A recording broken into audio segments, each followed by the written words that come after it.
गुलाब खां, उनका जन्म हुआ बरसाने में।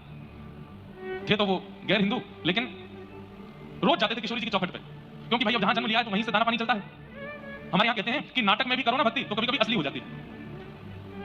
तो गुलाब रोज जाते थे श्री जी के मंदिर में। संगीत के थोड़े निपुण थे, सारंगी बजानी उनको आती थी। तो हमारी श्री जी के महल में जब समाज होती थी तो समाज में सारंगी बजाते थे, और सारंगी बजा बजा करके इतना राधा नाम सुना था, इतना राधा नाम सुना था कि अब उनको आदत ऐसी लगी कि वो बिना श्री जी के दर्शन किए, बिना राधा नाम सुने रह ही नहीं पाते थे। रोज जाते और अटारी पर जब समाज होती तो समाज में सारंगी बजाते। उनका ब्याह आदि हो गया और ब्याह के बाद एक लाली ने जन्म लिया। अब उसका मूल नाम तो इन्होंने कुछ भी रखा हो अपने समाज के अनुसार, लेकिन बरसाने में रहने के नाते वहां पे बरसाने में सब छोटी छोटी लालियों को राधा रानी बोलते हैं, श्यामा जी बोलते हैं, किशोरी जी बोलते हैं। तो छोटी सी लाली का नाम इन्होंने राधा रख दिया, अपनी बेटी का नाम राधा रख दिया। थोड़ी सी जब बालिका बड़ी हो गई तो समाज में ये सारंगी बजाने ऊपर जाते थे श्री जी के महल में, तो राधा रानी को संग ले जाते थे, अपनी लाली को संग लेके जाते। और वहां वो लाली क्या करती, जब समाज होती, कताल बजती, मृदंग बजती, राधा राधा नाम की ध्वनि होती, तो इनकी लाली वहां नृत्य करती थी। और ये अपनी लाली को देख के इतने सिहाते थे, इतने खुश होते थे और रज रज करके सारंगी बजाते। इनकी लाली घूम घूम करके नृत्य करती श्री जी के महल में। समय चलता रहा, चलते चलते चलते एक समय आया, लाली थोड़ी बड़ी हो गई। अब बड़ी होकर के वो लाली जब नृत्य करती तो वहां के सब गोस्वामी समाज सब लोग गुलाब जी को स्नेह देते थे। सबने कही, अरे भैया गुलाब, अब लाली तेरी या की उम्र है या को ब्याह कर दे। तो ये बात सुनकर के गुलाब जी बड़े बेचैन हो जाते कि मैं बेटी का ब्याह कर दूंगा तो मैं किसके सहारे जीऊंगा।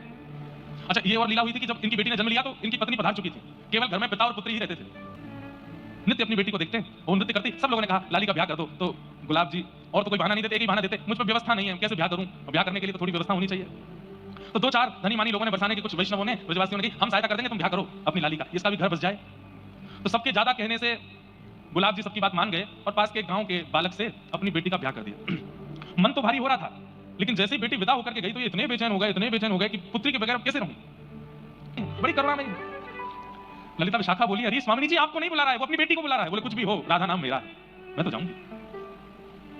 और स्थिति ये हुई कि गुलाब खां इतना बेचैन हो गया अपनी बेटी की याद में कि तुरंत बरसाने से निकल करके उसके गांव जाने लगा। तभी किशोरी जी उसकी बेटी का रूप धारण करके बीच मार्ग में आ गई और आकर के कहा, पिताजी, अरे बेटी, तुरंत दौड़ करके अपने हृदय से लगाया। आज जैसे अपनी पुत्री को हृदय से लगाया तो ऐसी अनुभूति उसको जीवन में कभी नहीं हुई जैसी आज हो रही है, क्योंकि किशोरी जी हैं, लाली नहीं है उसकी। पिताजी, इतनी धूप हो रही है, इतनी गर्मी हो रही है, आपको प्यास लगी होगी, तुरंत अपना पानी जल लेकर के आई किशोरी जी, पिला दिया। पिताजी, एक बात आपको समझाऊं। अब देखो, किशोरी जी ये नहीं चाहती कि ये बरसाना छोड़ करके जाएं कहीं भी, तो क्या बोली, पिताजी आप रोज रोज मेरी ससुराल आओगे तो ससुराल वाले मुझे बहुत कष्ट देंगे। बोले कैसा पता है तेरा, रोज आ जाता है, रोज यहीं आ जाता है, इसलिए पिताजी आप मत आया करो। मैं आपको वचन दे देती हूँ, जब आप ऊंचे स्वर में करुण होकर के मुझे पुकारोगे, राधा राधा राधा, मेरी लाली राधा, मैं तुरंत आ जाया करूंगी, मैं आ जाया करूंगी। अब गुलाब खां के लिए किशोरी जी नहीं बोल रही है, गुलाब खां को तो अपनी बेटी दिख रही है, वो मेरी बेटी कह रही है, अच्छा लाली तू आ जाएगी। बोले हाँ। और वही होता है, गुलाब खां जब जब पुकारते किशोरी जी पुत्री का रूप धारण करके आ जाती और आकर के बैठ जाती उनके पास। सोचिए, ना यज्ञ है, ना अनुष्ठान है, ना किसी भी प्रकार का कोई तप है गुलाब के जीवन में, केवल और केवल विरह भाव से करुण भाव की पुकार है।